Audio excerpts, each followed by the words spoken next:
Nagtatayo siya ng lambat para sa alimango. Dahil uuwi si Kuya Dudoy sa Quezon Province para tumulong sa fish pond.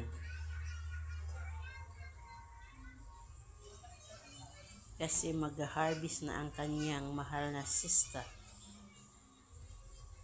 Kaya dadalhin niya ang lambat na yan. Kung kabila ko tulog na pala dati man ikaw, tago mo ni Cor. Tago mo sa puno nila. Kasi isahin muna tayo sa guwapo na tayo niya. Nag-uusap yung dalawang mga kupal na magtito.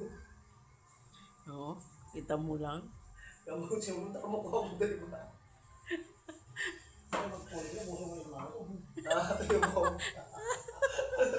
Oo, diba?